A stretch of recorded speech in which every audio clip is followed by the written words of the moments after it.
langi male langi sili sili ese oe mapa ia tumau oe e famu mau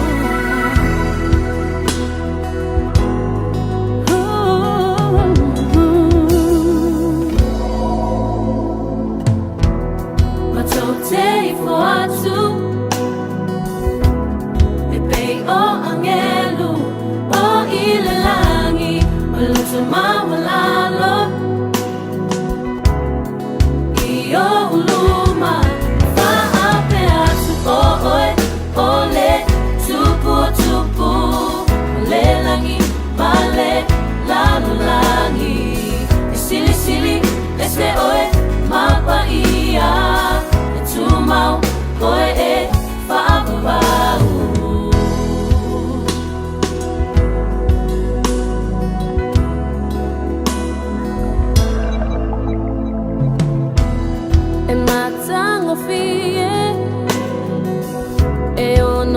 Lepi inga ila wafio bibi iyate oe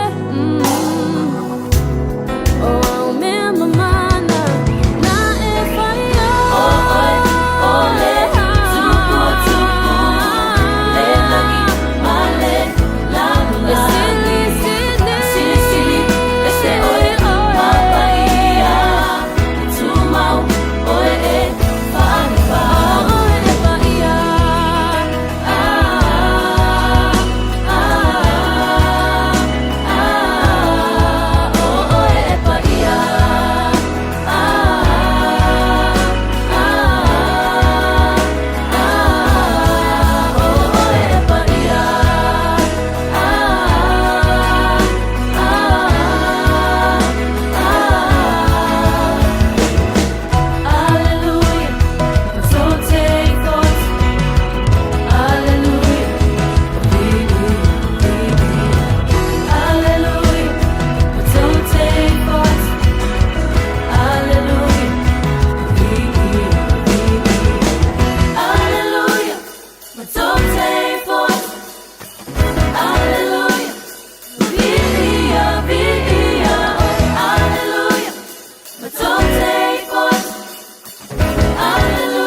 Ia, whaatalo whaatu Samoa, nisi nao whaatunga ma inga mai le autalavou mo Keriso Youth for Christ Samoa.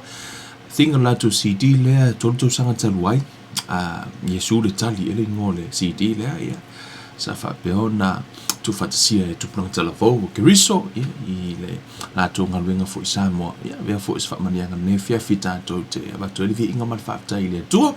Whaatalo whaatia to umalava swafa mano malo Yesu Keriso, lo tato li I malo tato faola fia lava se tafa ya ma se vaengo nei la langi o lo e mafuta mai ai o ne ngalo ya te o le pule faita li o le tato tua na taita e melo so I fua mo le yola na o e mai mo mai o tilo atu na fo I o e fa fonga mai o Talitonu atu le fo I o e mafuta mai ya le fo te tamu fai atu de nei e fia fil tato lo kalame so ino le tato wa o tu spa ia ia whaatalofa tuai I au na le atua I so se whaatawhaitaulanga le ngata I leo wharetua whaatase I foi ia ma tina mata ma tutua I la tau foi olo whaapena ma futa mai ia wai lava ta ita o tau manatu mai ai o nisi o tau ia ua whaalo mai foi lo nei tangata ia ua na o se au na whaatau waa ia o se fianga I lo nei tangata lo au na tautua ia te o tau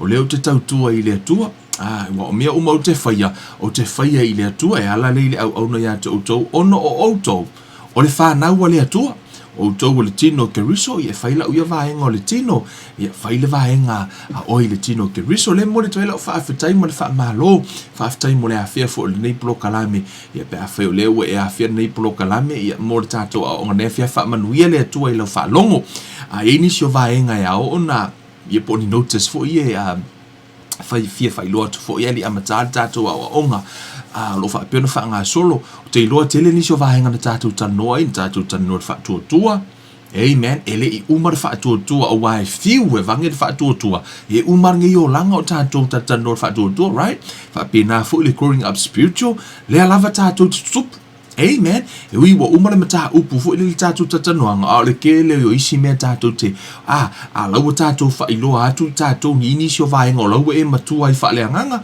e fo inisio vaenga o lai tele o matua I whaleanganga. Io I awhi o lau matua lau alofa, ai li matua lau ono sai. Ma ngai la lau work I lau I le afu. I le ono sai. Work I whirka ma ngai. Whalongolongo le fionga le tua I tupu lau ono sai. Io fo ini vaenga fo I lai le I tupu.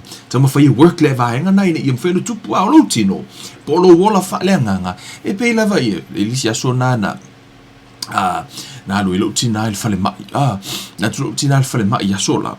E te ufa longo fo I melo tina mer fale mai sa fo mai santa o le fa ka mai o me ai le mana o fo mai o te ai ia ka ngole o tina au mai le lisio me ai ka lo le fa ka mai fa ka sha ma fo anga ya la on fa tau mai me ia fo mai on o tala fo mai o vitamini ia le misi to tono lo toto mana o mi lo toto ia va henga ia so to tono tato tino fa le tino io e va henga fo ia tato to ma fa parleni ne io tato wola le so I fua maloloina fa pena fo ila le fa le nganga e fo le tato diet fa le nganga so se pepe fa le nganga lava I le fa pe vatu ni mata upu tele fo ia vatu tau ma fa wale mele na e ma fo into fe o ti ai sta mti fa le nganga ona sia wo ma fa tele le fo pe le o le tau maftanga fa le nganga right so o le mele na ya lai ona ave momo I le susu le suia o le upu le atua fatua avato isi vaenga foi lili si fa so lava na e tupu ma e mala malama o te loa o le afa faingo fiona fa mala malama nisio mata upu I le luma nai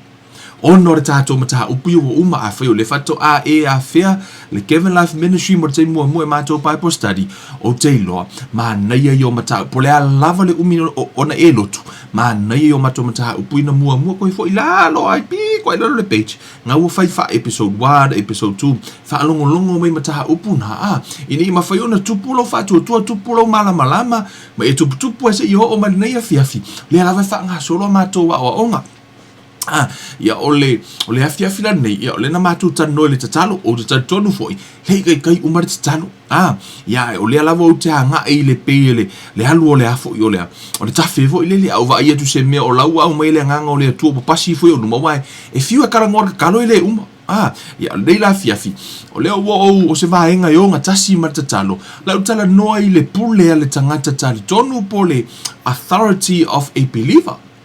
Amen. Ese le matongo fie. O le mata upule, te mana ia te oe te tūtū a ai le mata upule. O nei ese lona tahua e mala malama ai. O le e mala malama fu I te talo. O le e mala malama le whaatua tua. E pe o ie te lo ai who you are in Christ. I stono mata upule. Le lau whaia le afia file nei se wha vai mautu. Ono o I le mata upule le authority of a believer. O le a e mala malama I fo I le mafu anga ala yuna e te talo. Pe ono fete so tai. Ai se ale me ala yuna e te talo. Mafuta uma o le a fo I le wha o ngā hina o le authority. E te leila le tato mata upu. O te lei lopo o a fe uma I lono winga. Le la a mata lisi tato serious le. O vaenga I o te wha ngā solo ina mo wha matala ina I le teimile nei. O le pio tatou se I o ina tatou tala no lo isi vaenga o le tusipa ia. Mantua fo le tala I sufa mai ile o mea ume whaino watua teimi nei. O ne to tele o mala malamai. Amen. Fai singa mafa na fai fo e Paulo o fai fo e Petero le tala le. Le na fai mai tala Petero le taimi nei wa tau no tau mafa I mea a fo no I me mo meet. Peitai ele I mafai. Tau no to ya o ina I tātou I mataha upu ke le o fai aku la fa pe o ko like fa nganga. Pa o le te alu te inga le nganga. Right? Amen. So mo ne fiafi fai loa tu fo I le tātou atu no. O lo fa pe no to mafai e tu fa te sia ele private group la ya le KLM walk through the Bible. Lau o fa I loa I nisio I tātou lo join na o lo mana o mia ina ia nisio I tātou o I was call it prayer warriors po I tātou ia tatalo tangata tatalo o te iloa o le I tu pao tina ta mama urunga li o I tātou umalava o fia join the group le tatalo o lona whanau no ta inga to tele nisio I tātou le o lo o talo sanga mai talo sanga me te ura tele lava lau teimi ia sa tatalo na o maa ua masimato a inga peitai o lewa umana o ina I tātou le tatalo. Amen. No winga. Tatau na tātou tatalo uma. Why don't we share the lai me tātou te le fitu wha I loa la. O le fo la utau mawhai wo mono whai loa. Wai fo I nisio I lātou o lau fiso o tai mai if you join the group lea. O le whainga la. O I lātou umalo au mai a lātou talo sanga. O lātou talo sanga whai. O no utango la ia tusio lātou suafa. Mo lātou mana onga, ono utango la I avid son le prayer group. Mo I lātou fo I olo o mana o e musu e whai loa lātou. Pa it's so e esel tā ua le whai loa lo mana onga. Ia au e ke mai lo mana onga. Au te maa o se meo tupu I lo ingo mele nei. O le mea fo ina o tangata ia la tatala. Le la amai e tatala. O le mea fo leo ki fie ko inga fo kakalo I leo mai whakasi. E le se fale whai kakala o le fale tatalo. Amen. O leo mai tātou te mai tatalo. I ele ia la ngise wheni o tala pe a mai lo mana onga. Ia wa a mai e mātou te tatalo e mātou ia. Ona la o lea la o I le wha pe mātou te tatalo. Le la kakalo mana kailonga whali. Ai o leo le ave I ai lo mana onga. Tatalo I fo I lātou. Tatalo I fo lea. Tatalo I fo lea. So, ole whaatino ina na nā o le tātou whon tatalo ia po ole whengo le tātou plo kalai me leiting si tau tu whaatasi o tunga ua tele le sele selenga po ua tele le saito ai to atasi lava Kevin pe to atasi le tangta whainga ruenga ile plo kalai me nei peitai ole u to tele tātou Amen. Hai me le tātou te le tatalo o mai loa. So le tātou prayer group la ai fia join prayer group na ia mana ile loa lua ai lunga comment mai ia mai e whai loa mai ia ona tuule o tona tātou prayer group ona usendinga atu le ia te o tou lisi o swafo I lātou wa o lewa yaso ma lewa yaso ona o whapeona a wina mai pia ia lātou for prayer request. The good news. Hey man, tala le lei. Ole to atele o nisio I lātou na au mai o lātou mana onga I tātou prayer request o nisio le toto maulunga o nisio le fo ino le mea o le kānesa o nisio le fo ino le mea mai masani lava le tino o nisi na tau tino mai wa malo lava le temi o le tātou awa onga ma le tua fo I si tinale sa o tatalo I le tātou plokalami o lo o whaapeona kānesa lona wha I se tu lou fo mai wa tolu masina talu ona kānesa le wha I wa leo lala wa wha onga fo I fuala au wa leo toi mawhaina toi tau tala ai o le vai aso e ntia nei na whaile tātou awa onga sa whaapeona wha sa o loto I le atua ia sa message mai ma tau tino o te ilana lana whanau sa wali me whaalongo kungo laua kau kala mai o laua toi mawhai ona toi whaafo I siano na leo Amen. Praise God. You know, for o mal tim ne o la venga luele tu ana le la tai au o tau o toi stasio tina. Ia sa fa pe na message mai. Ia o le toi fa nga ina fala au be o le toto mo no e ma suka e pola ia ia le tu langa sa ilanga se ngasi. You know, talu na amata mai le o ngor fa tua. Tonu la lava na inu na fala au. Se ia o ina ia fa longo ina. Wa tu por fa tua. Ma le o ko ingua. E o mal terminei. La o completely healing. Amen. Hallelujah. O tiro fa ko kia ia fala au. Lo tfa tu o pio lo fa tu. Amen. So o lesi tu langa o te fa mo to tar sanga mo au. Mo ma ua ma sio ma to ainga. O le tala fia o lo o manuia mea umar ma ui tu. Le nei tu fa o te iloa.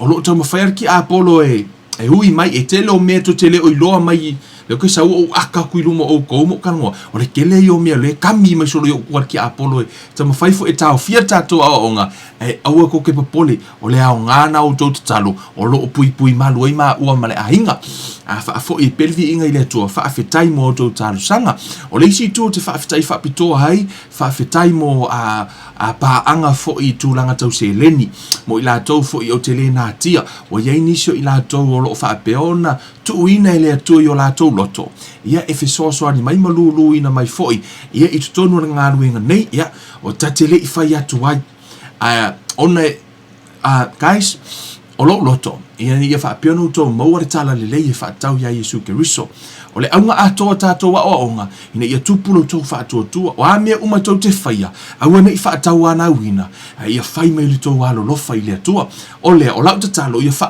atoa i le atua ia te o tau mea uma tau te matiti vai ia tupule upo le atua ma ia ola i o tau soifua ia sau Yesu wa ato atoa o i le mafau o loa nganga ma ato atoa o i le tino fa manuia le atua ia te o tau o e ufoa i mai tono ngā ruenga nei e ala i se leni o lo ofiso soani ia ole o se fianga ia te au wa o tu wa inisio ngā ruenga sa fa peona fa alu lo taimi wa fa peona fa avano ina le taimi fa tino ina ia tato wa o onga olea fa fitai atu ia te o tu fa fo i le vinga ile tu fa fitai fo e tato viewers la to lo share ina o tau umalava o lo share ina tato plo kalame lunga lau timeline mai la o tau fo i o lo comment o la tau fo i o lo fa peona to tono a inga. Guys, I appreciate you, all of you guys. O te appreciate una umalava o tau, ele ngalo o tau ia utalo sanga o te whaafetai. O nai, o na ua e whaatanga ina le proklame nei lunga lau timeline. Pe o lai se anganga se toa tasi, o le whaamanu yanga le na ia tia. O le tau ile na o te nau naua uia ina ia tātou maua.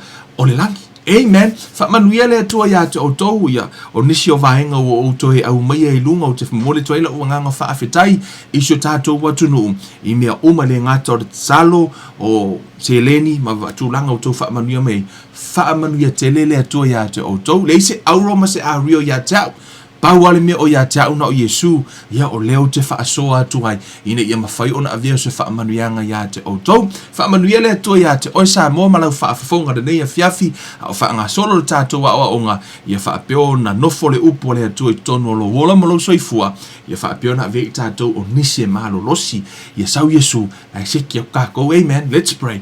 Le tua le mātou tama, whaafetai de nei a fiafi o eto e ta i mailo mātou soifua, molo mātou Malo matou wola. Matou toi au dia maita ma. Matou sauni la o onga tama. Loa nganga pa ia le matou whaia o ngasili. A fio mai oi. Feta lai oi. A o matou whalongolongo tama. Se e pa i loto o ma fau ma nganga o i latou lo o ma futa mai. Ia wha ato o toa ina i latou. E tusa male mana o la ua fio tama fa atatala o la tau mata fa le anganga tatatalo i le anganga o le fa amalolonga le anganga o le fa alinga le anganga o le poto ma le atama ia fio ifo tatala o la tau anganga mo la tau mata si o la tau i loa mea lilo mai la ua fio ono le suafa o Yesu Keriso o ole matatalo o tuai nei amene ma amene hallelujah amen hi guys amen Hallelujah. Ia ole tātou plokalame le la tātou o le nei a fiafi. Ole foino le mea. Growing up spiritually. O ia authority of a believer. Ia po ole pule ale tangata Talitonu. Amen. Ona matangofia ia sau tinonga se tasi o tua fine. Foi mai ke loa Kevin, o mea uma ia te whaia mai, no tu helu tu e sue. Amen. Foi mai, ua tango lea tua whaahali atu isi mea lo loto atu. Amen. Seki aso, ese le mana ia, o le mele o le tala noa tu le upo lea tua, e koe ho o koe sue, e koe kangofi lea tua koe wha o popo le malama. That's God. Amen. Awane i ngata afu o peno whaiatu. Awane i o tau limitinga lea tua i le tangata i tua o le pulela. Amen. Awane i ngata lo tau ngā lala i meo te awa o ina atu i lunga tātou Bible study. Ai tu sa ili oe. O le ke le o mangui o le atua laito tonu. Le sosia o le atua. Amen. o nisi le o guidelines le tātou tatano ai. Amen. E ese le tāua ai e toi anu e toi sue. E ese fo ile me toi tatano, toi ile toi te oi. Good job. Tātou umalava, fai pea wale tātou tatano how to study the Bible la so lua. Na ue e loa le au wala. E wha apeo na e su e na ile tu spaia. Amen. A whai ona te fia I loa, ko e siasi la stofi, ai la so luan te nei, le tātou mata upu how to study the Bible. O le mata upu po o le awala fo ile na, o leo te whaonga ina e tā whai tātou a onga. Amen. A e fia la unga, o ngā fo inga iai, o le a lavar ko inga ango ke sau ai. That's the way to study the Bible. Ye observing ai le tu spaia, ma ia sa o lo fa a vai tonu ino la fiong pa ia le to la paulo tatou le lo fa le atoa fa moe le ngango le to pe no fa yatu o lo fa tau tu spaia o no mala nganga pa ia le ma se winga te le mala mai se ilonga la veile ngango le to ia te o nana vatu I mau tu spaia fa to ama faina po pulo matai le fiong ane to. Amen. Hallelujah. Ana o tonu ia te o le ngango pa ia. E tonu ke nese mua authority of a believer le la ufaia o le fiafine o le fa vai foundation. Okay? O le tu se e faisina umi ona fau o le fa vai. Amen. O le taimi la ve umainga fau le fa vai. E va aila le maanga I o ka ko fale le fau o le fa vai foi. O I e pe se a pe le fia ka ka o ko maka fa vai o le fale a to ani ko le fale. O le memu muri le kilo o le a tonu maanga ia ka pe ai kire ka e mai dinga ngalo la ko mai wow mana ia yo fa malama o le maanga ia yo me ia maanga ia yo vivir ku se ke kala ngole mana yo le fale maanga yo modi le ima se kala ngole maanga yo le fa vai. Amen. Ai o le fa vai o le umi o se taimi o fa. Amen. E ke le atu le taimi anu e fa o le fa vai ono o le ale leilo na fa vai. Amen. O le whaingo fia ima mautu le fale. O le fiafire nei, te mana o le whaavaile la whau le fiafire nei, e le ngata o le a e malamalama I le tatalo, o le a e malamalama I le whaatuatua, ma lau maftanga ma le atua, te mana o te o tatala lau whaalongo, whaalongo ia malamalama, ai au e te whaalongo ina ia e whinau, ta hauwhi umaso fia whinau, la ngai umira o aonga, ke le ropo lau whingau ngā, e kali lau whisidi ngai lalo mkaha upu muri a, po se si polo onga kokong, ai ono le la tato ue whaavai. Is that all right? So listen to understand, but don't listen to argue, right? Amen. So, kenese mua. Authority of a believer. Famele tala le atusir kenese. O lewa. O fitalinga le tua le la fau tangata I le amatanga. Le la tato wo le fa vai. Le tusio kenese amatanga. O me o ina tato te ilo ai. Famai. Ona fitalai ane leo le tua. I nā tātou whaia I o le tangata I lo tātou whaatosa ia wholinga ia I tātou ia pule fo I lātou I ai le sami ma manu whele lei ma manu vai wha ma le lau ele uma atoa ma mea whetolofi uma e whetolofi I le ele. Amen. I le whai upule lua ono te mana o e pick up mai se mea lo I tonu ifa mai ona whetalai atu leo le atua I nā tātou whaia o le tangata I lo tātou whaatosa. Amen. Fo mai la ia folinga ia I tātou. Fo mai la ia pule foi I lātou I o le sami lau mai lo malilisio le me pule le tangata. Amen. O tātou I loa o le atua o ia e pule. Ona la o le tangata na whaia I le whaatusa o le atua. E te tau foi la o na pule le tangata. E ia se me pule ia le tangata. Amen. Lona winga, it's totally it's totally fat Peritania.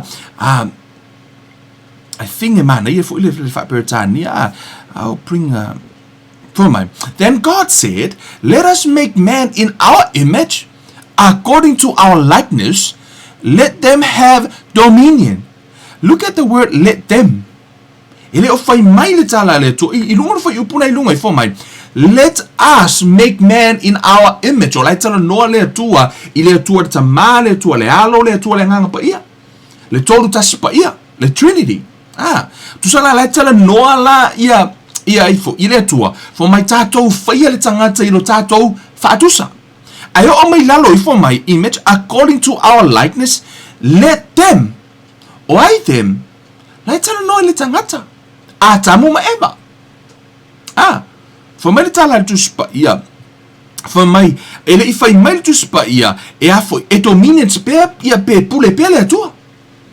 ina ua whaia la le atua le tangata i le amatanga. O le atua e pule ao i le langi ma le lalolangi. Na ia whaia le lalolangi. Amen.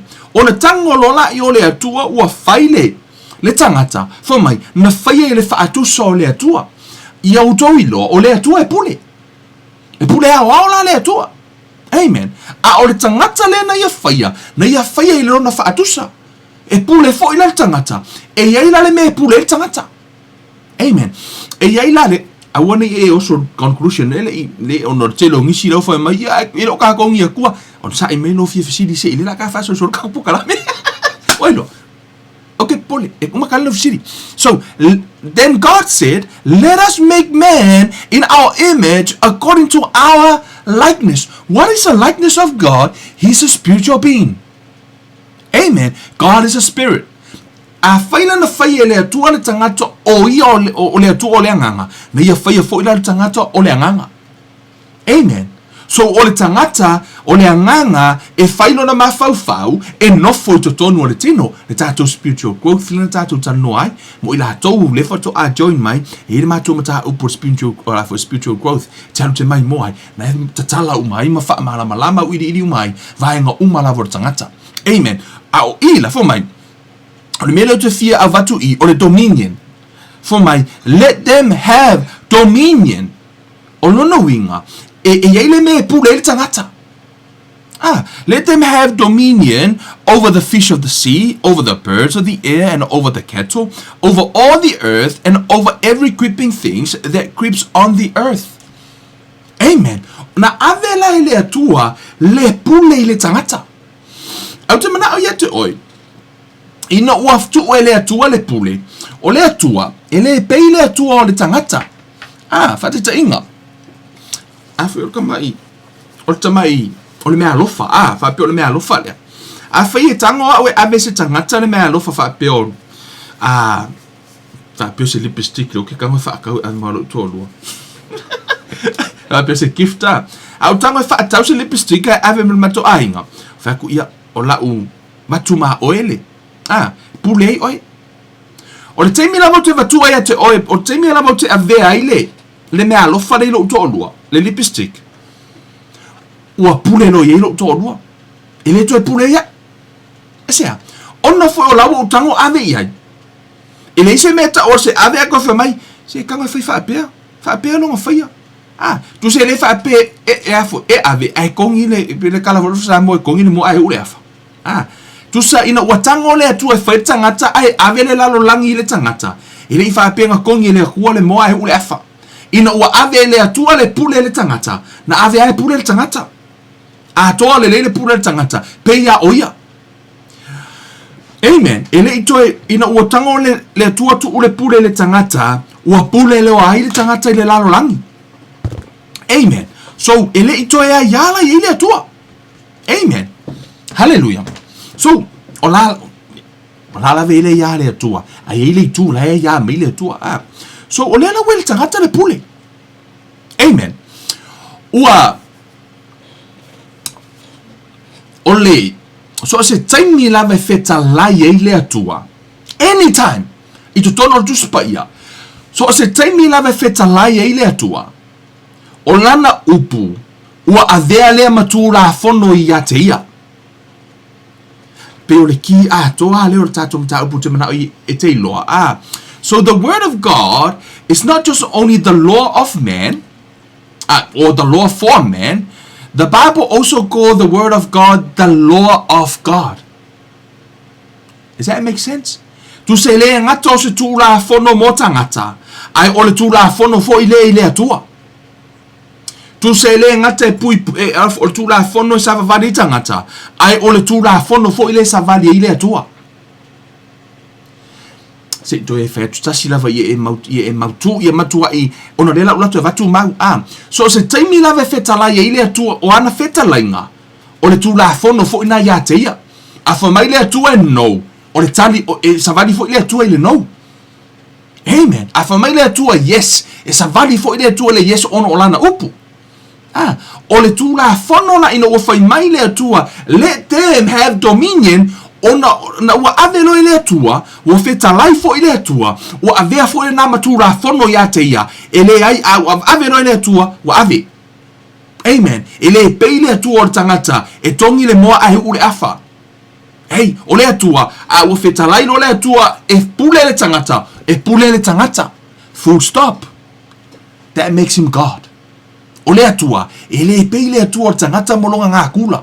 Ele fai porokiki le atua, kunga fai porokiki e fai laulangi. Amen. Eso lo mele anga ile tangata, eso le mele ngei, ia pe fa penga fai le favor I o, ai ko e fai o mele ngei. Well, you know, autova ai mo fai nga fa porokiki. I tono malo, ile tutusa mane atua. Amen. O le atua ia, e se ame le atua. O le atua ia makuai, soida atautala lo le atua. Tu mauena, matala tu spa ia, matala me ole mea ile le upu le tupu. E ile mana. Amen. Ole mea fo ilea, ole o ila, e te tau fo ona fata itai uma ya tato. O se tasi fo o mea, e ese le telo tato te feo lai. O kingo kwa, e o ia kia. E le tengi fo ile le sa o fai se tangata o te aruatu. Ai ke ua kupu se mea nge ua vevesi a nge se mea fo ile nge se mea ua te tauna tupu. O ne mawhai nona uat. O tanga lofa mua le mea lea. Ai ngalo le mea lea na upu lau misi o ke haluai. Alawa uma na ave le upu. Ngo koe whai kura le upu lesi keimi. E pe ua le karikongu inga o e kangaka. And I also apologize to people. I say that. Ono le telo taimi. Ia o le mea la lea. O le uma ngoka whai aku kangaka. Le la waru waku. Ai umai fonga ke le aru. Ai se ha. O ngwe isi mea waku kupu. Mai wha mua le mea lea. Ai ngalo le mea lea nga whai o. Ile si se atoa. Pa tatu talo ile tua fa mangalo mai o pa fa no polo misi tu ati o ke la ko ule luaku ya o ngor ke le ngi si o tu langa le tatu tu ngi ai pa anyways le tom fa fo pui fo kala lo fa a ngi ko fa si polo misi pa le ya amen so tatu a o ina o mana me pero fa ya tu o lo pole tu mai lo mala ve o sa lo ve e ma ai le pole tu ka ko uma ya o inga ya o le atua la mlo natula o le taimi la ve fai le atua fa mai no le atua you know tato matua ke lo ka ko ke fai polo misi tato fana wa e fai so polo misi lo watali te mana o ya te o e te tam fai to shit polo misi le na ono fo o le te fai le fa te ingo le atua I lo watali a fai na fai lo watali o te fa taua le mele mo o pe a fa pe a fai wa lo watali e fai Malia lo finangalo, tango e fa tau no ura upu. Asia, ona o ina tatalo le tamatiti le atua, o lana te iloa le ata le na vali atu e oi. A se sela le ata te vali ilo watali, awala ni e fa pe ola lo watali ili fa atua. Asia, ona o ele na maile image o le atua, e fa ilo watali. A ola ina e tautala ilo promisi lo watali, o te faya le menea, ai ele faya. O lala wa e whaaleanga ina le image o le atua I le mawhau le tamaititi. No ola ina tupu le tamaititi, wana le Talitonu ina le atua. Asea, ona fo le image o le atua, ele isa o le whaatino ino lana ngaluenga. O le mea na wala, inta tova ai tamaiti, wale o toi whaatu tua I le atua. Asea, ona ele kipinga e matua la tu polomisia la tu whanau. Amen. A fai lola te ta o oyo se tama, o oyo se tina, a tamu fai pui o polo misi e fai lau whanau. Ona, awale fai le tala, ai le wha ataunu ina. Ona ave mama ina I fo ina e tamaiti, pe wale ai se pule I lau tala. Amen. Tau tala o ila, le tatu tala noa le pule, o le atua, le wha penalo natura. A o loa ina faise tala e avea matu la fono ta to le tusia Yosua. Amen. Yosua o lona mata upu e lua fa foi upu e lua ono foi mai ona tusia leo Yosua o ia upu I le tusi o le tu la fono ale atua. The law of God. Amen. Loa. Tu so le ta ua tonu I the law of God, o le tula fono a le atua. Pe no fai atu, so se upu lave fetalai I le atua, le ngata o le tula fono mo le tangata, ai o le tula fono fo I mo ia. Amen. Hallelujah. Tu tonu le tusia Neemia, o lono mata upu e valu, Nehemiah 8, foi upu e valu. Amen. Foi mai. Ua la tau fai tau mahe a I le tusi I le tu la fono a le atua. Ma ua la tau fola atu le winga ma faa matala ina atu I ate I la tau le mea ua fai tau wina. Le fu ita u tutonu I o le tu la fono a le atua, the law of God. O le tu la fono a le atua. Amen. Peno fai atu. Ele ngata o le tu la fono I le tangata, ai o le tu la fono fo I ate ia. Amen. Tato wo ilesi lalo fa muli fa mai la ia wa ia fai tau fo I le tusi o le tu la fono a le atua I le aso ma le aso e a fua I le aso mua o I le aso e wai le lava tala no I o le tu la fono a le atua, the law of God. So se taimi lava fetala I le atua ino fa mai le atua o le mele tam fa vali atu, so se taimi lava fetala I le atua o lana upu o le tula fono fo ina ia teia. Amen. Fa mai le tonu o le tusia. Nehemia se fulu fa upe lua valu. Amen. Fa mai o ilato fo I o totoi o le nuu o fai taulanga o sa levi o leo fai tutoa o e pepese o ne tini ma ilato uma na vavai ese ina I tangato o nu ese I le tula fono ale atua. Wala to wa va o la tua tali le fu tano I o le tula fono a le atua, tula fono a le atua, tonu le Roma, tonu le whenga fo, tonu le Roma, o lona mata upue. Amen. Roma lona mata upue e fitu. Foi upue lua. Foi mai foi upue lua, na hei lai tamsama, tu foi mai. Awa o te fia I le tula fono a le atua I le tangata I totonu. Le tula fono a le atua I le tangata I totonu.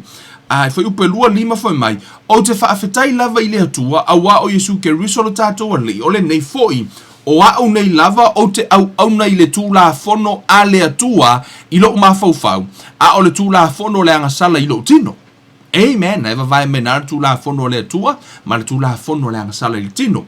Amen. So o mau il tu spa ia leu te avatua o te mana fa ilo tu ia te oi ele ngata o le tula fono I le tangata le upu le atua o le tula fono fo ile ia te ia le lata tu e variatu I tono Roma valu fitu fo mai awa o le loto I la le tino o le itale I le atua awa ele usitai I le tula fono a le atua ele mafai fo I ai o le ta ua mai I le tula fono le atua, the law of God. Ito tono al salamo. Amen. Remember, this is a Bible study. O I o le tatu tu mai study le tu spaia. Amen. So, just bear with me as I vali atu tatu wata ia. Ito tono salamo e tasi iva. Ta upu valu, foi upu valu iva. Foi mai. Yo vai. Ua mausalila ua fionga I le langi e whaavavau lava. O le upu a le atua, a o ina fetalai le atua, o le langi ma le lalo langi, e wha mautuina, pe mausali. Amen. Ina ua whai mai le atua, let them have dominion, lai mori mau umalava le langi po ua wha mautuina, ua tuu le pule le tangata, o le tam whai e wha mautu atu, na umana au mai e le atua le pule le tangata. Amen. Ito tonu o le salamo e tasi tolu vanu. Amen. Salamo e tasi tolu valu. Foi upu e lua. Amen. Mana ila foi upu lea. Vaman.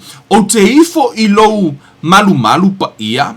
O te vivi ia tu fo I lou suafa. Ono o lou alofa ma lou wha maoni. A wā ua e wha sili laua fionga I lou suafa uma. Amen. Foi mai le tala tu spa ia. Foi mai le fasivaenga nei. Foi mai a wā ua e wha sili laua fionga po o lau upu I lou suafa uma. ina mo feta laile atua let them have dominion na tango le atua va ele upure na fa sili lungo na ingoa. Amen. Hallelujah. Tu se matua i mawalunga le va aya le atua ilana upu a feta lailo le atua ilana upu ele ave mama ina le atua lana upu e tango le atua olana upu o le tura fono fo ile na ya teia o le atua la guys o le atua o la eta of your fear le atua ilana upu. God can do anything. Ai ono olana upu ono lana upu wa avea matura fono ya te ia o le mea fo le na o la eta o fia o ia mai le ngalue i le tangata ina ua tanga o le atua au mai le pule i le tangata o le tangata wa pule le lalolangi na eta ua tono le salamo le fa mai talo le salamo fo mai o le langi ia wa pule i le atua o le lalolangi wa ia tu ina atu i le whanau wa tangata. Amen. O le langi la o lai pule hele atua. Amen. O le lalolangi o le waia au mai i le whanau wa tangata e pule ila le whanau wa tangata. Amen. So o tangola le atua ina wa feta lai le them o tangola le atua wha mua lana upu o le atua malana upu e tasi ale atua malana upu e le wha apea e ese le atua ese lana upu. Amen. E le pei le atua tangata e kaukala le mele ai ese le me fai. Amen. E le wha apea e pei le atua tangata e la unga wha apea ai ese le olanga olai. No, o le atua e tautala le atua le mele tango le atua mele na upu wha mua e sa vali ale atua ia na upu ono o ia o le atua o lana upu. Amen. Mena ele ina fai mai wa usa au ne whaatau nuu la upu. O le upu a le atua whaatau nuu a le atua ina na ia upu. Amen. O le atua la, wa tango whaasili no na suafa. Whaasili na upu na ino no na suafa. Amen. So, fai ne o tātou iloa. Ia awana ingalo ia te tātou fo ilele lona winga. O le taimi lave wha mua e tangata lana upu. Le nā atua leo le atua. Le tātou tau mawhaia maua le nā atua leo o le atua. Wa le mea nā e a mafua i ono a tautala le atua i le pule eise ha. Ono oia o le atua lana upu. A le tangata le wha ngutu lua. Mea nā le inga kaukala le ise mea tupu eise ha. Ono fo i ese le mea la kaukala i ese le mea la e whai. E leo i fo i la se pule i lana upu. Amen. Hallelujah. Hallelujah. So, o le atua na mana upu e tasi. Totono le tusi a Ioane. Mua. Amen. Fai upu mua na iai. No tonga mai man whapiritani a wana e. Fa mai sai le matanga le loko, sai le atua le loko, o le atua foi le loko. For my in the beginning was the Word, and the Word was with God, and the Word was God. E tasi a le atua mana na upu. Ele ese le atua, ese le na upu. No, o le upu a le atua. E tasi le atua mana na upu, a kaukala le akua i o ngai a fo le na. Amen. O ngai a fo le na. Amen. So o le atua la mana na upu. E tasi lava. I tutonu foi upu se furu fa. Le ufai mai, le foi upu se furu fa foi mai. Ua liu tino tangata le loko le upu. Sa mau foi o ia mai tātou. Na mātou mata ilo na mamalu. O le mamalu lava leo o le alo e to atasi o le tama. Ua tumu o ia i le lofa tu noa ma le wha maoni. And the Word became flesh and dwelt among us, and we beheld his glory, the glory as of the only begotten of the Father, full of grace and truth. O le ua liu tino tangata le upu. Amen. So o leu tātou vai mai i. O le atua. Malana upu. E tasi lava. Tasi lava le atua. So, ina ua feta laila le atua let them. Ina ua mai le atua ia pule i latou, ia pule le tangata. O laua ave i le tangata, i le atua le pule. E le oto ia te ia. Ono o le atua. O le atua o lana upu. Amen. O le na utama fai e vali ato atu lava ia le ata le na utama fai ne vali atu. Ina ia wha mautu wa ile vahenga lea. O ne to tele nisi e in the beginning a tonu no uta ua mua. A ile i malama tele tangata. Ia ko kere la ngisinga makua ile fia feo soi mai loa fo lele a. A o le ala utama tatala atu fo lele au ili atu. ina ia eva ai I to tonu al tuspa ia o le atua lana upu a fetalai le atua ile pe o lausunga mala usunga o lausunga ile pe o fangpau e fangpau o makore ko e kalamoa ia o no vai ko e kamalele o le fiafiringi fangpau ile pe le atua oi e ese au kala e fai ese la ume e fai o le atua a tau tala le atua ani fangpau ki kilo mai a kau kala le atua e mo ki ngoa lava e sa vali fo ile atua ono tu la fona mo ia o tatou foi amen why don't you practice that amen ya ka o fula ngai ke no fai aku ngafi le la amaka ka fai amaka ku ngai aka ko fai lo tatou tala fa pele la tala no lo watali po sen pola nga luenga e fai lo sa tala tau ma fai sa vali la tala na fai amen pui la tala amen au so kala fo fa kala nga fo ile ai fa to nuna onna ole na tu na ole tu amen na fai tatou no fa tusa amen tatou sa fi practice wa ole me fo le na e ma fu ai ona tatou talo I ma ele malolo esa e wa ave mama ina tatou upu ele ese pule tatou upu esa ona tatou tele operate like one tatou tele o practicing ale upu le tua pe tatou sa va vadia tatou upu amen so I tu tonu lai ole o ta uai ole te mina ve fai ele tala le tua ia waka ngia mai fo ila I ole o e fa tonu ole tua o I no te fita no e fo lele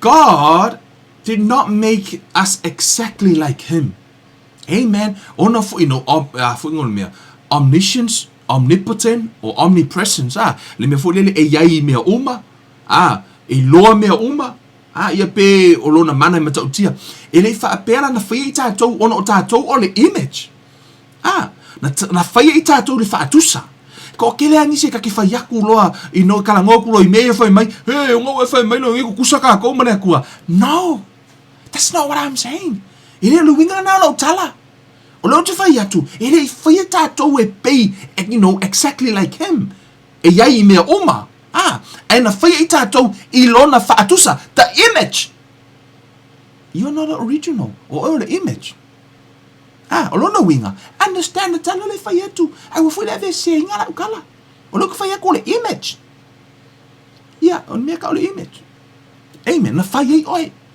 amen ai le fai tatou e pe o le atu foi le yai o ye me uma I lo me uma so because we are ono tatou ele o tatou o le image o le atua o le mea ono tatou ele o tatou o le atua pe o le atua o le mea na ina mana o mia pe le tangata le atua na fai ele atua lo na fatusa o le mea o so o tangala o le atua ma tangata amen ona fai ele atua le tangata ilo na fatusa na fe so o ta ila le atua ma lo na fatusa ono le fatusa o ia amen o ia na fai na avele ile pule ai ona fai ona faatusa ona la na fai ile faatusa o le atua na fai ile atua e mafuta mal mona tangata tu sanga tango le atua fai le tangata la te fellowship amen ate mo ile amatanga so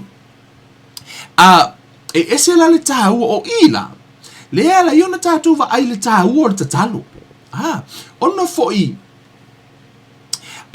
au no mar tatalo ele ma foi no so tai o ile atua ona foi na mai ele atua le pule ate oi ele tatalo ele ai foi la se so tanga le atua ya te oi amen e pe na o le tatalo le wa fai ele lo so inga ma le atua amen o le ala wa tatalo tu le atua ona tali mai ile o le atua ole finga la le atua tangata na fai ele atua le tangata ele ifa pena fai ele atua le tangata e au no ma sona fia mafuta yai na mana ole atua e mafuta ma tangata ele ma fai foi ona ola to atasi le tangata e au no ma le atua le ma fai e mana o mia lava ele tangata le atua esia ona na kongeki ele atua le tangata ona na fai ele na fatusa Mona tua for tell to spot you for me whatever you bind on earth shall be bound in heaven. O mea lava a mata tu lalo langi. Na tango le atua so le lalo langi ma le langi. O le mea create tangata, lango le langi, o le mea mana o tangata, lango asea, na whai le atua le so o tanga lea. Mea te talo o tangata na langi, tali le atua le langi, asea, ona na whai le atua ea. O le so o tanga le o le atua ma le tangata. E le o to iei la se pule le atua, sa wanga iei e whai, ana iei se pule le atua i le mea le na whapea, whapea o la ia te ia uma le pule. Let me ask you a question. Ese ala le mea nala ina va ai kwale akua walu e vala akango kuile ile la au ilo le leanga le mea nga le sau lo le kwa au kango le mea nga why ese ana la iona le mafai ona sau le atu le taimile na ta ofi lo aya ya atamu ma eva pena fai pe ro ele atu wa tato matua o tato fanau ai fai nei lo fanau e au le kango ile ise mea fo ile le oti ai ai fai au ke kango le mea le e te va aia tu loa la atango iai. E alu loa ta ofi. E sea, ono oe la e pule i lau tama. Ono la ia te oe le pule. E mawhai una e ta ofia. A e whato nua sesi, au e te tango i le mea lea. A e va tu loa la atupu. E alu loa ka ofi. E sea, ono la ia te oe le pule ta ofi ai. Ono oe pule lo watari i pe pule. A se a afe o le atua na whai le tangata. E pule fo ila o i le tangata. Ai se ana la ina le sau ta ofi atamu eva i le taimi o le anga salai. Amen. Is it a good question? O ina loa, le tali i tatu fisili ia. Ona wa umana ave le atua le pule, let them have dominion. Amen. Na te mo tu tonu o le afoi. O le afoi. O le fai upe lua valu tatu e fo i tuar kinesi le tusi le wha vai. Pe no fai atu. Au to te pole guys, o le tatu wha vai lea. Malong fai wha vai o le whiawhingi, ka ko wha so le matango fie i o le afo le mata upu lea. Ai, tatu wole le ia makua whau war wha vai e makua e mausari e wha vai. Fai upe lua varfo mai. Ua wha manu ia fo i le atua ia te ila ua, ma ua whetala i atu le atua ia te ila ua, ia whana whanau ia, ma ia uluola, ma ia tumuai le lalo langi, ia whaato i lalo i ai, ma ia pule i o le sami, ma ia pule i o le sami, ma manu whelelei atoa, ma mea ola uma, e whetolofi i le ele, o mea uma lava, na tango le atua ave le pule i le tangata. Amen. A tatova ai i o le sami, o manu whelelei, o mea ola uma, o mea ola uma, ma mea whetolofi le ele, na tango le atua tu ui ai le pule i le tangata, e pule ina ia. So, o lena na ave le atua le pule. I le tangata. Amen. E raninga lalangi. A o ia, le sawe maafuta ma le tangata. Amen. Pe no fai atu. O le fesiri pito i siria len tato ua tamu fai tali. Pe ai se ha. Amen. Pe ai se ha na le, afo na le tali isi tato mani ta upo e lua. Ona e ao, ona, fai upo, let's pick up from verse 15, foi mai. Wa ave foi le tangata e Yehova le atua, ma ua tuu ia te ia i le whaato anga i e tena. E ngā lue ai, ma leo ai. Ua whetala ia tu foi Yehova le atua i le tangata o loo whape atu. O la au uma o i le whaato anga, e te ai le foi kwa uma ngā whai le tua tangata aviro i e kinga whai o la au uma. Kilo ai fumena ia. A o le la au e lo ai le leima le leanga au e te ai, awa o le aso e te ai, e te hoti ai lava. Ua whetalai mai fo i ova le atua, e le lei ina to atasi o le tangata, o te whaia sona whesoa soani e te tau maia. Ok. Akai whai upusul fitu to. O le na whai le whaatua nunga le atua. Amen. Pena ave le atua le upu i le mele mai. Ua whetalai te fo i ova i tangata, o lo whape atu, o la au uma o i le whaato anga, e te ai. A o le la au e loa hai le lei ma le leanga, aua e te ai, awa o le aso e te ai, e te hoti ai lava. Amen. Fo mai o le aso e te ai, e te hoti ai lava. I foi upus fuluma le lima, fo mai ma ua tuu e ia te la ua whaato anga e tena, e ngā lulu e ai ma leo ai, na ave le atua e ngā lulu e whaato anga ma leo. Amen. O la ua e pule ai. Amen. So, o lela na ave le atua ma ave le whaato nunga. Pe ma ave le vaenga nei. Ina ua tupula. I le te mire na tupu ai le afoi. ia le vaenga ta tolu fai ta upo tolu le te vale to le ata le ta upo tolu fai upo ono fai mai ona va ai atu le o le fafine le la au le le lava pe ai ai ma ua matango fia mai o le la au fo ia o nga e mau ai le poto let's read from verse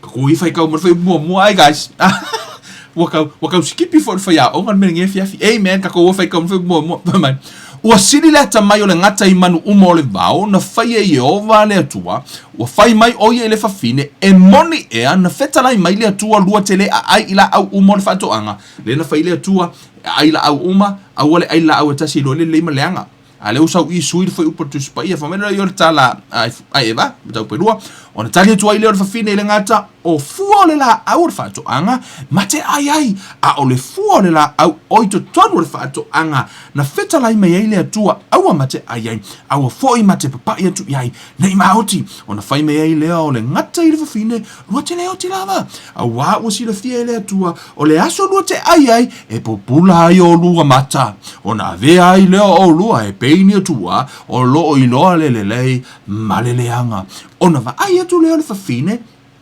ele la au ele le lava pe ai ma ua matongo fia mai o le la au fo ia o nga e mau ai le poto ona tango ai le o ia ilona fua ma ai na ia avatu fo ilana tane fa atasi mai ia na ai fo I o ia amen so I tonu lai I o lena saule le ngata mana tua o tau le pule lena ave le atua I le tangata amen le sa ave I le atua let them have dominion ia pule saulo le ti apolo I le upu mana tua o tau saulo ti apolo fa ato I lalo oi e saulo ti apolo fa ato I lalo oi le upu le atua na fai atu ia te oi fai na fai atu le atua ia te oi aua tenga oi na saule o le atua o le afo o lo ti apolo tau ma fai tofo oi le nga oi ina ia e nga oi fa ato I lalo oi le upu aua na le na vatu e le atua so se mea na fai atu le atua ia te oi fai e saule ti apolo tau ma fai fa ato I lalo oi fai min fai mele le afo ti apolo e le fiongo pa ia le atua o le ono sai e saule ki apolo kam fai fa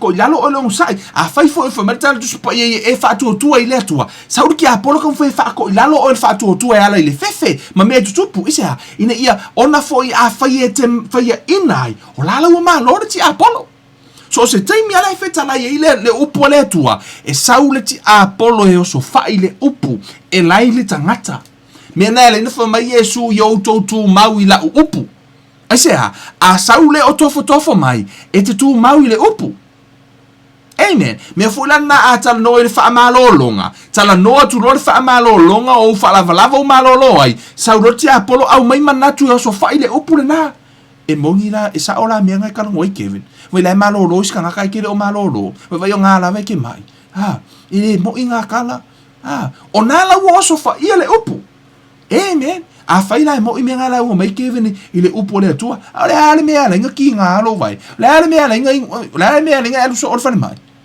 ia va ai so and so la lava ma ia la unga o le ngaru enga na ti apolo lo fai tu on se ile afo ile le uta tu vai mai na saule ti apolo ele I saule ti apolo so fai se si mea na sau so fai le tala le tu na fai ai la au mai te lu ai tasia la au te lu ai le la au ilo ile le leanga saule ti apolo o so fai le upu le na amen ona fai e malo o le upu la o ila e te iloai le mafua anga ya la ina saule ti apolo so fai le upu ona amalo ti apolo ile upu fe inga sunga fe inga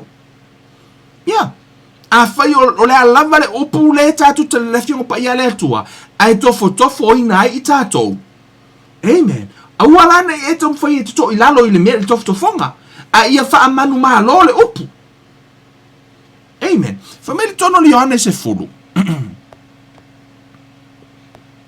Yohane se fulu foi upu se fulu foi upu se fulu le tonga fa pepo atu na epito ilunga fa mai ole ngaoi ele ai se tasi mea e sau wai na ona ia ngaoi mafasi mafaa umatia ua o sau ina ia lātou maua leola ia maua atili ai lava Amen. Fa me ole ngoi ele ai se tasi me sauai na ona ai ngoi mafasi mafa umatia wa o sau ina ia latou maua leola ia maua atiri ai lava. Amen. Ai mana i foi upu lea tele ina tatou quotinga. Pa o te mana o ia te oi.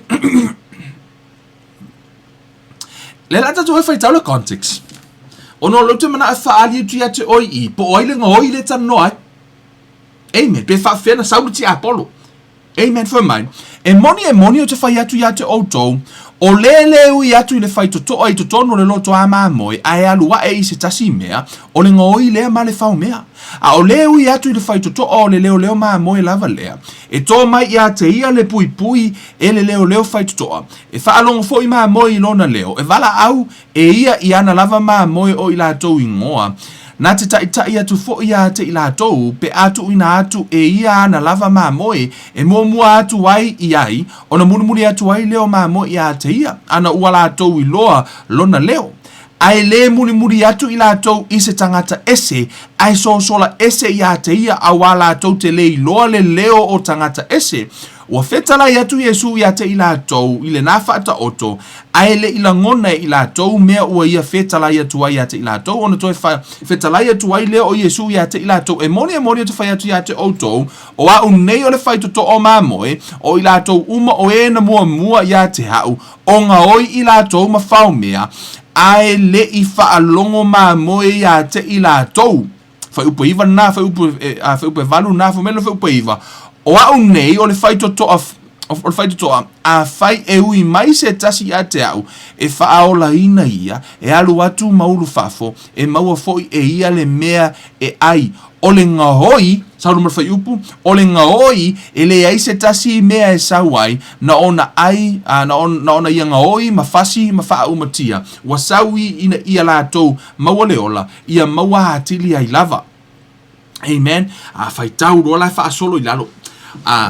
Ia tatu whai tau pe a whamai la ia. O au le neo le leo mamoe le lei, e tu watu e le leo mamoe le lei, o lona ola e sui ai mamoe, a o le au na, e le o le leo foi o ia, e le ana le lafu mamoe, ua wa ai atu o ia le luko ua sau, o na lafu ai leo e ia o mamoe, ai sola, o na pu ea leo o mamoe, e le luko, ma faa sala lawina, e sola le au na, o le au na lava ia, e le manatu foi o ia I mamoe, o au nei o le leo mamoe le lei, ua o I loa o mamoe, ua I loa foi ia ua o mamoe, pei ona sina fia au ele tama, ma o I loa le tama, o tu ina atu foi lo uola su ia I mamoe, ua ia te au foi mamoe, e le o le nei lo toa, e te tau ona o tai ina mai o I latou foi, e whaalongo foi I latou I lo leo, ona whaatasi ai leo le lafu mamoe, ma le leo mamoe e tasi. Keep continue lo fai tau I luma mta upo iwa ole ngoi le tala no ai na tau atangia mai fai upo se fulu ai le fai upo e valu ala fo ita no mta upo le luma le context o tusi ole fai ya onga le fa tala I fo mai o I latou uma o e na mua ia te au o ngoi I latou ma fao mea o tangata ia e Amen. E la ua tau tatano sei. Ono le telo teimi. Tātou te tilo le ti Apollo le foi upu le fo mai o le ngoi. E sa o ti Apollo. Ai whaafewhenga ui meri ki Apollo. E ui mai ia o onga le kuspa ia.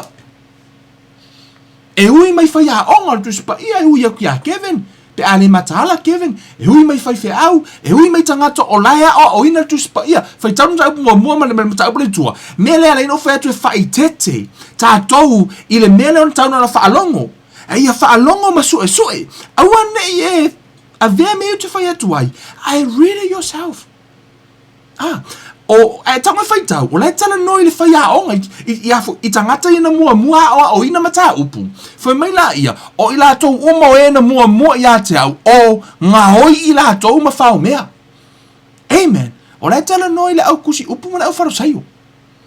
Amen. Latou ina o inga. Whai mai tala. Whai mai o le ngā hoi. Latou ma whao mea.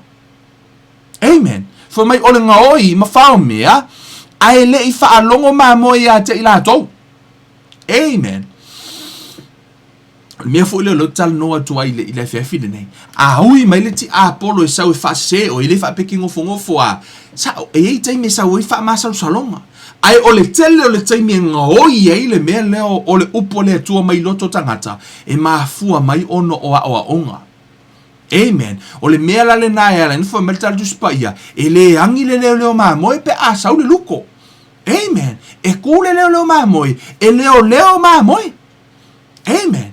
Fuma leo Yesu o ia o le leo mamoe le lei. O Yesu a sau le ti Apollo e le angi Yesu. E tu Yesu e fa malo sia na upu. E sia, ine fomela e loa ya na mamoe no na leo. O leo te tanga ta o ti ate auto, le me ui me ele ti Apollo. O le ngaoi, ele sau le ngaoi ka o ki ake o ele mea la ngaoi. Amen. Ele fa pe umanga fasiru akala man ngaoi, fa pe lo ngaoi, le la usau e afoi.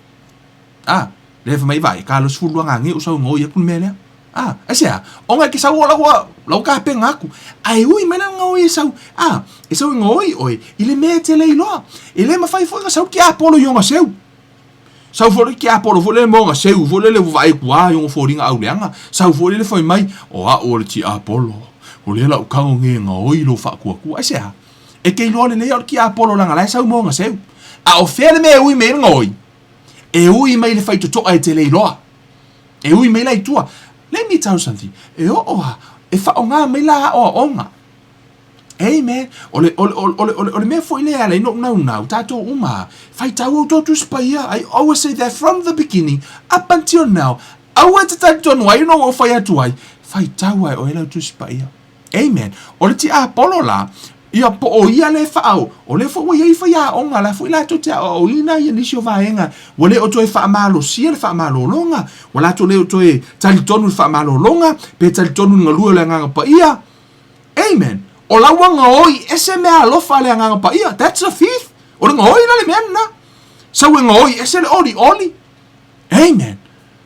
Ngola maku ku ala yo ka kola fa le nganga. Amen. A ole ola le vai ole ola. Amen. So ole ti Apollo la.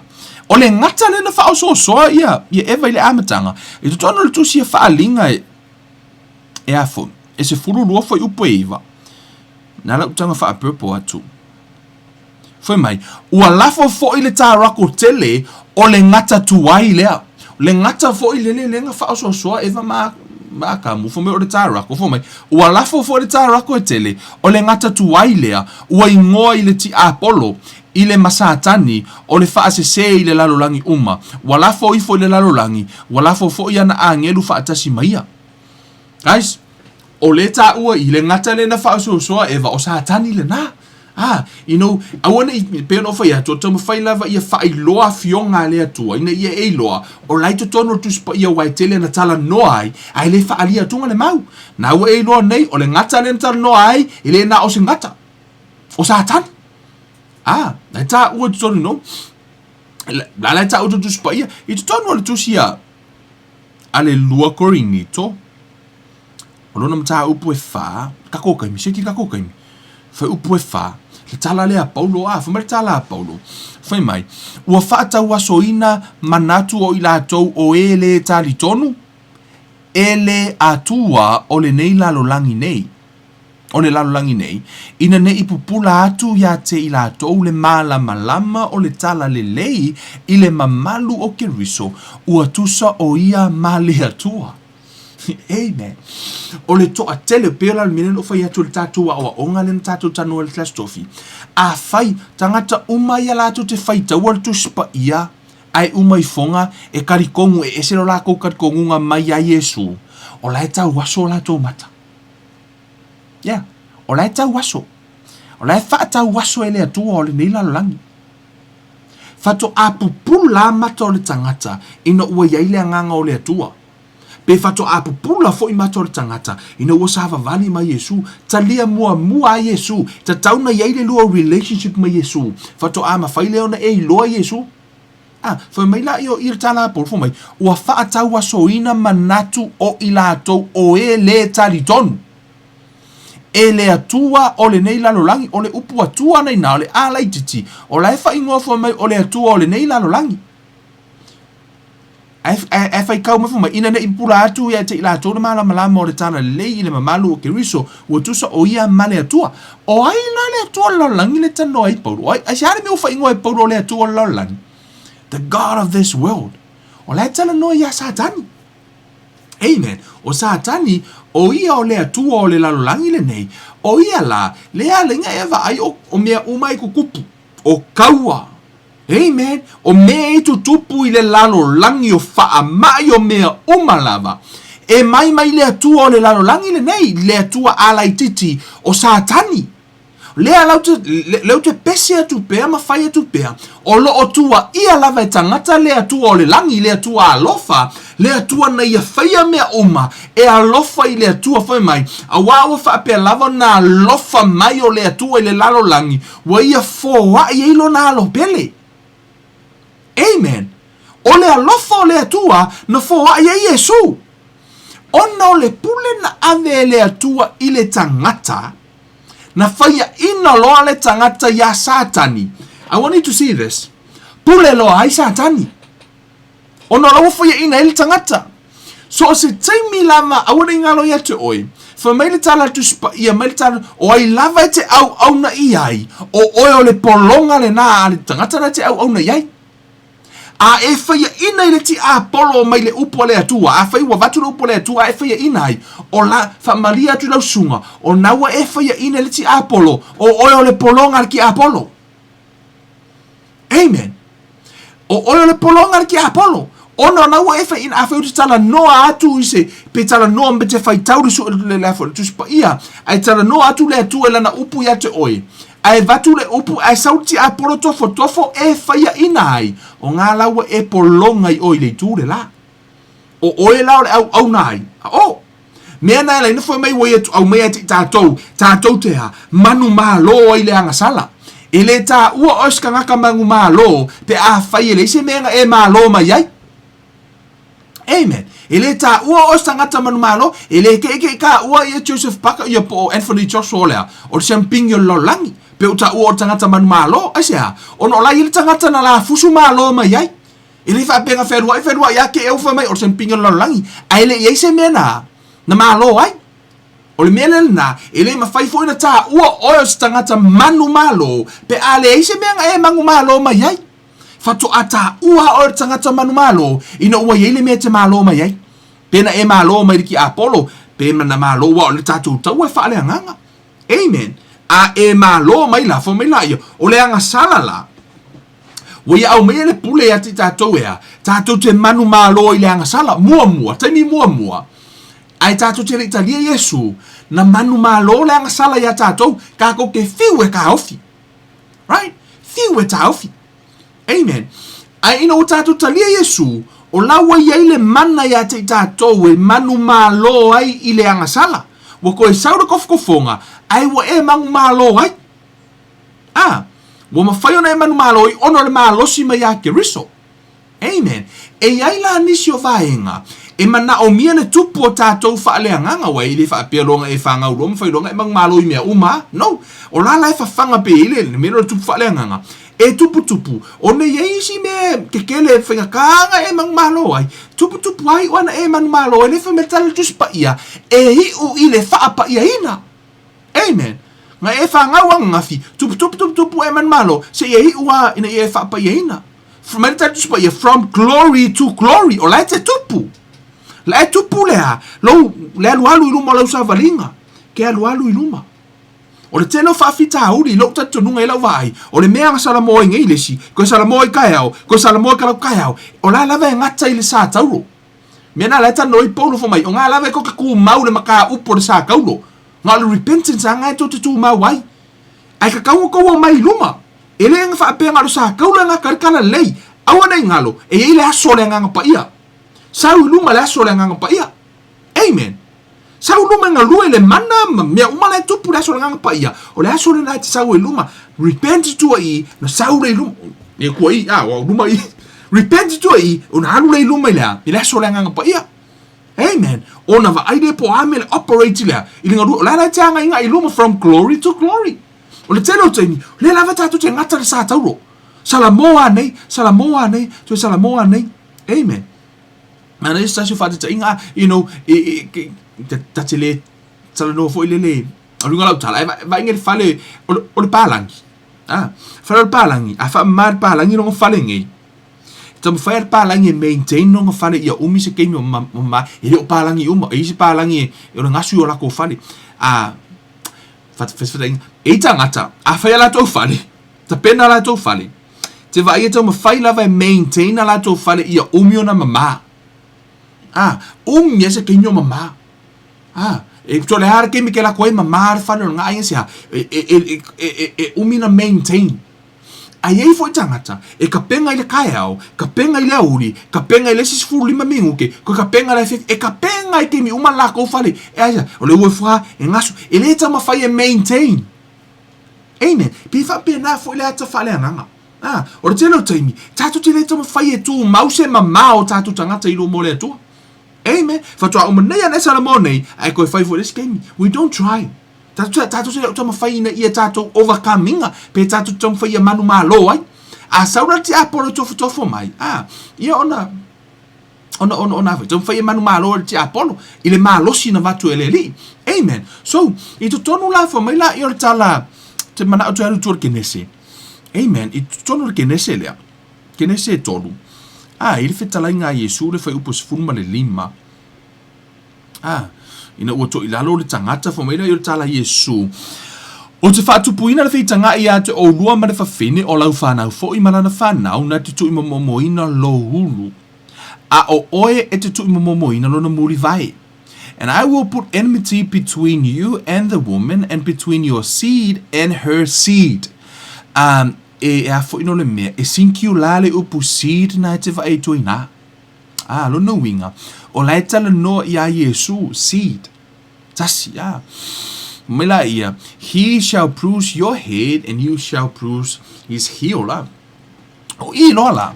Le lana sau e Yesu. Amen. Le lana sau e lo Yesu e sau e whaato i lalo le ti Apollo. Tau o le mele la tanu e lo i vanga lea. Ina ua sau Yesu e whaato i lalo le ti Apollo. E le mawhaina sau o ia o se anganga. Right?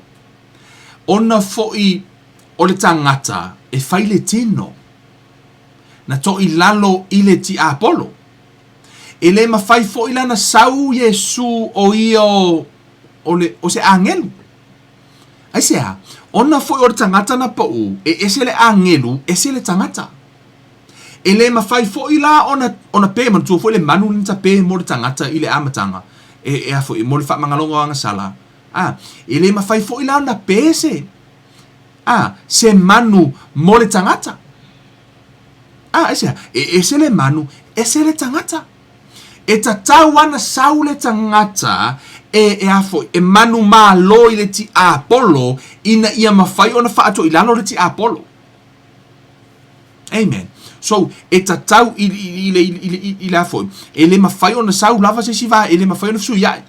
Pero whatisa inga le me foi le o le foi. O me mwer sku ka leiva resi inga kou whaongahanga. Nga mai sku ka leiva ngau ia o sku ka leiva. O lana e toi anu e toi avele sku ka leiva. E ke le aru avele se si pungi al kou inga po se kuivo i le ave vai. Ma li elo loko tama, wa vakula sku ka leiva, wa maula ka whainga kunga e ngau ia vai. Vakula se pungi le su i kou sku ka leiva. E te le ave se si pungi e su i sku ka leiva. Ai sea, o le sku ka leiva le meanga au mai. Fa a causa se sku ka leiva ave su i sku ka leiva. Right? Fa pena fo i la. O le tangata na pau, e le fa pe sau tangata, pa urka ngaka, e sau le angelu olas, e fa koe laru ki Apollo, te tau ana sau se tangata, e maliu, pe sau e fa ato i lalo le ti Apollo. Amen. Hallelujah. So le la na sau e Yesu, na sau o ia o le tangata, tatu o le tu se Ioane, amen, tatu e foi tu se Ioane, hallelujah. E te tau lavo na sau le tangata, e sau e fa ato i lalo tangata, thank God for Jesus. Amen. O le tala tu spa ia fo mai o le ti Apollo. Fo mai o Atamu. O Yesu o le Atamu lona lua. Second Adam. Fo mai la ia. E pei ona anga sala le lalo langi umai le anga sala le tangata to otasi. Kasi ka anga sala. Anga sala umai akako. Lalo langi ako anga sala le anga sala kako. Kasi. Mai la tala tu spa ia. Pei ona anga sala le tangata to otasi. Mga sala umalalangi. Whaapena fo i le ami o tonu. Are tangata e to atasi. One man. The righteous. Tasia tagata e amio tonu. Ta ua amio tonu ina ya lalolangi. Amen. Man, ese le poto le atua. Ki ofo efa matus pa yo le mele ofo ai. Fo me o le mele ofo ai. Ma kwa le iloa ele ki apolo le pele musa le atua. Nga pele ko ile atua. Pio la e fai mele atua. Ma kwa ke ia ki apolo le umai fonga. O mangu malo Yesu. Manu malo le tangata. Amen. Ina ua manu malo te mana e te ilo le atalea. Ina ua faya ina le tangata. O makwa malo shir ki apolo. And there is no way e iai se tangata i le lalolangi e mawhaina whanau me whaato i laloina te apolo. Bena te whaitau tu se whaalinga. Fai mai ua kangi o ange. Mai ua kangi o ange. Wale i loa po aise si fo me o saule angelu wala au. Po aise si ea mang malo. E whaia ko ngiola. Aise ea, le aise si. E oi angelo lalolangi o langi. No one. No hope. Le aise si. Sauloa le atua. The creator. Matala tu spa ita so foila fa matala no mai sai le amatanga le loko sai le atua le loko o le atua foi le loko o ia lava sai le atua le amatanga na ia faia me uma lava ele ai foi se me etasi na faia ele I faia e ia sai ia te ia le ola o le ola foi o le malama le o tangata fa mai sai ia te ia le ola o le ola foi o le malama po le ola le o tangata fa mai ole for mai ole ola foi ole malama leo tangata.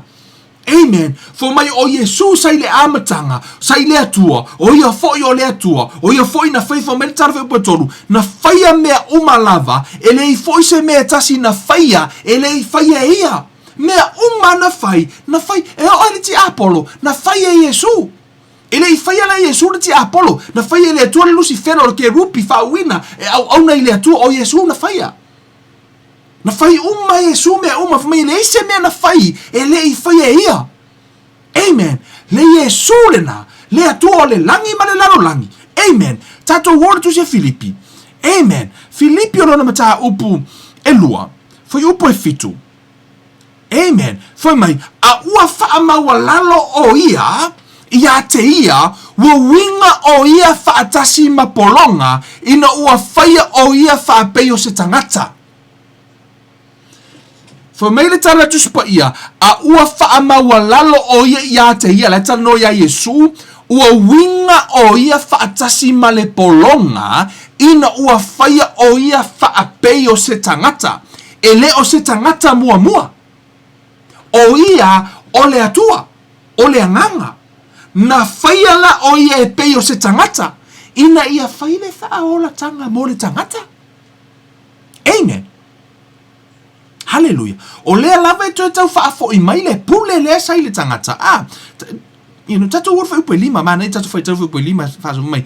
Ia te outou fo I lea lava manatu sa ia ke riso Yesu, o ia sa winga whaatasi ma lea tua, ele I manatu ia o se mea whaaoa ina ia tusa lava o ia ma le atua. Na tātou whai tau numa le Ioane, whai mai sai le amatanga le atua, sai le upu sai le atua, le upu le atua, whai le upu, whai me le ise mea le I whaia e ia, na whaia uma e ia mea uma. Whai mai o ia sai ei le ola, o le ola whai o le malama le o tangata, le na tātou whai tau le one mua, o lona wingo, le tala no, o Yesu, na whaapea, le tua le alo, le tua le nganga, tu sa le lei.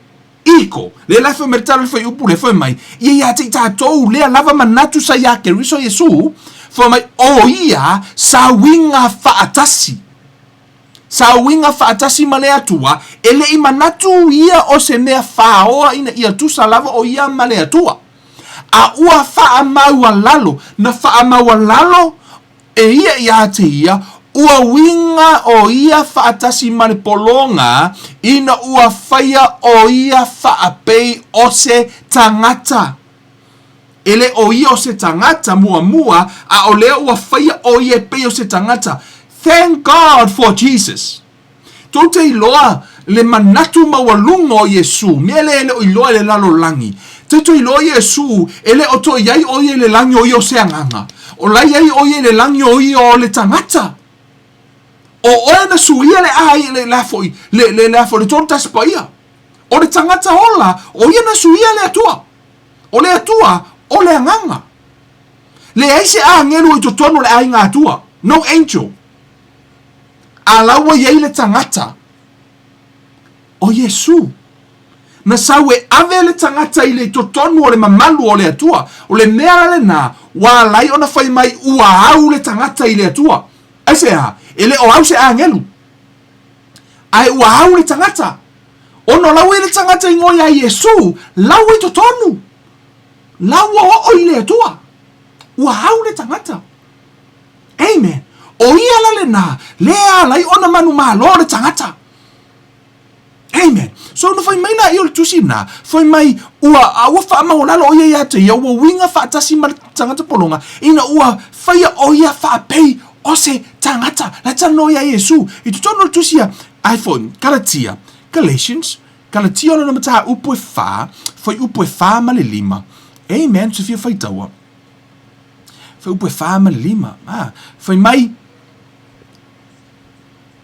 fama lima fo mai a ua o atu i le faato anga o tausanga i le faato anga o tausanga ona awina mai le atua o lona alo na whanau i le fafine na whanau o nofo i le tūla fono ina ia faatau mai e ia i e na nofo i le tūla fono ia ave i tātou matama whai.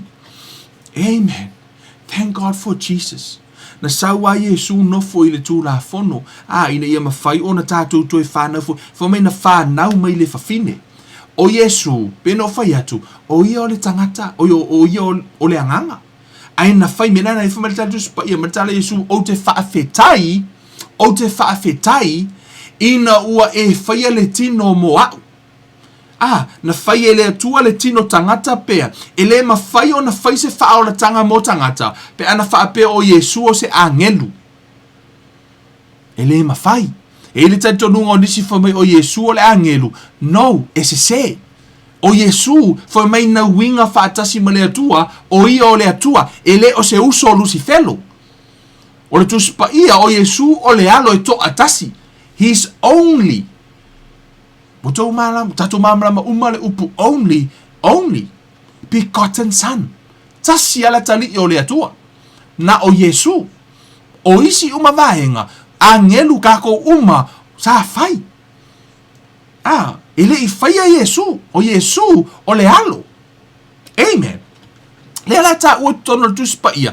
Whamai ua o atu i le fa atu anga o tausanga. O le taimia o le atua ia.